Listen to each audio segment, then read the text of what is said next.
बिहार के कॉलेजों में अब प्रधानाचार्यों की नियुक्ति बिहार राज्य विश्वविद्यालय आयोग 10 वर्षों के लिए करेगा। इनकी नियुक्ति के लिए एक कमेटी बनाई जाएगी। साथ ही विश्वविद्यालय के आंतरिक पदाधिकारियों जैसे परीक्षा नियंत्रक, प्रॉक्टर, डिप्टी रजिस्ट्रार, भू संपदा अधिकारी की नियुक्ति भी सर्च कमेटी के माध्यम से होगा। इसी को लेकर बिहार सरकार ने विश्वविद्यालय अधिनियम में संशोधन किया है। सरकार ने इसके लिए गजट प्रकाशित किया है। रूसा के उपाध्यक्ष प्रोफेसर कामेश्वर झा ने इसके लिए मुख्यमंत्री और शिक्षा मंत्री को धन्यवाद दिया है।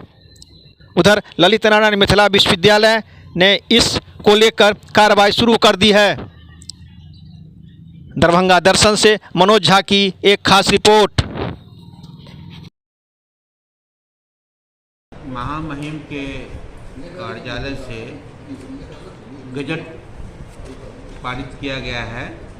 इस गजट के द्वारा यह निर्देश प्राप्त हुआ है कि अब प्रधानाचार्यों के लिए विभिन्न कॉलेजों के लिए जो कमीशन प्रिंसिपल की बहाली होती थी वो अब विश्वविद्यालय चयन समिति के द्वारा नहीं होकर के, चूँकि प्रधानाचार्य भी शिक्षक कोटि के होते हैं, इसीलिए बिहार राज्य विश्वविद्यालय आयोग जो बनाया गया है उसके द्वारा उसकी नियुक्ति होगी, प्रक्रिया होगी।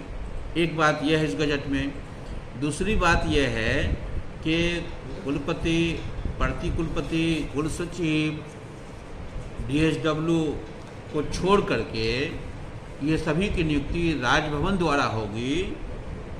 अन्य पदाधिकारी अर्थात जितने भी पदाधिकारी विश्वविद्यालय में होते हैं, DR1, DR2, state officer, finance officer, परीक्षा नियंत्रक, ये सभी के सभी लोग जो होंगे वो कुलपति विश्वविद्यालय स्तर पर चयन समिति के द्वारा कुलपति महोदय की अध्यक्षता में नियुक्ति प्रक्रिया अपना करके, चयन प्रक्रिया को अपना करके अब उनकी नियुक्ति परमानेंट की जाएगी। चूँकि अभी तक तदर्थ व्यवस्था चल रही है, विभिन्न कॉलेजों के शिक्षक को हम लोग यहाँ ला के रखते हैं, इसीलिए सर इस गजट के माध्यम से अब विश्वविद्यालय में अस्थाई पदाधिकारियों की नियुक्ति का मार्ग प्रशस्त हो गया है। अब इस पर विचार होने के बाद, विचारोपरांत नीति निर्णय लेने के बाद विश्वविद्यालय में ये प्रक्रिया प्रारंभ की जाएगी माननीय कुलपति महोदय के आदेशानुसार। में 2003 के बाद विश्वविद्यालय में कुलपति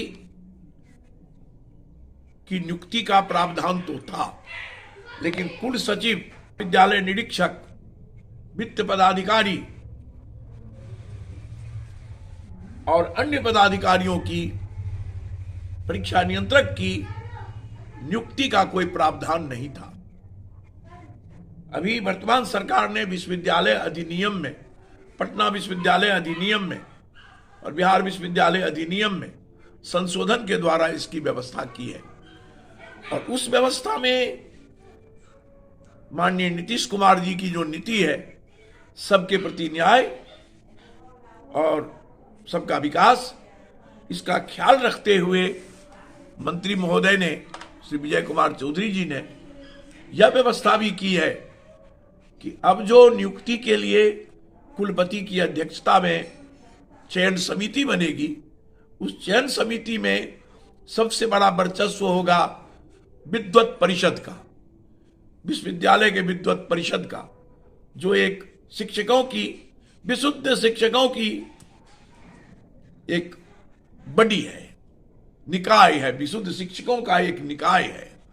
और उसके 10 सदस्य विद्वत परिषद के द्वारा चुनकर कुलपति को समर्पित किए जाएंगे, जिनमें कम से कम एक दलित समुदाय का, एक महिला, एक अति पिछड़ा और एक पिछड़ा का होना जरूरी है।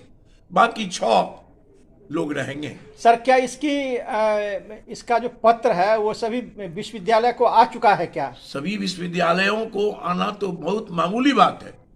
गजट में इसका नोटिफिकेशन हो चुका है और गजट की कॉपी बिहार के सभी व्यक्तियों को, बिहार के नागरिक नहीं पूरे देश के नागरिक को सब जगह वह प्रसारित हो चुकी है। माने आप कह रहे हैं कि सरकार की जो मंशा है कि पारदर्शिता हो सभी कार्य और विश्वविद्यालय की जो गतिविधि है वो सभी जाने, उसी के तहत ये सारी प्रक्रिया की गई है। वस्तुतः आप एक बुद्धिमान मीडिया मैन की तरह आपने प्रश्न किया है। बिल्कुल सरकार की यही नियत है कि पूर्णतः पारदर्शिता हो, पूर्णतः निष्पक्षता हो और मेधा, योग्यता, दक्षता और समर्पण जिस व्यक्ति में हो वे चुने जाए। तो क्या विश्वविद्यालय को इसकी जानकारी कब तक विधिवत मिल जाएगी? जो सरकार विश्वविद्यालय को ललित नारायण मिथिला विश्वविद्यालय के कुलपति महोदय से मेरी बात हुई है, उन्हें इसकी जानकारी ही नहीं, इसकी प्रति मिल चुकी है और उन्होंने एक्सपर्ट नॉमिनेशन के लिए कुलाधिपति को एक एक्सपर्ट नॉमिनेट करना है, बिहार की सरकार को एक एक्सपर्ट नॉमिनेट करना है और विद्वत परिषद से 3 लेना है, 10 के पैनल में से 3 लेना है, कुलपति को स्वयं अध्यक्ष होना है। इसकी पहल उन्होंने आज से एक दिन 24 घंटा पहले शुरू कर दी है।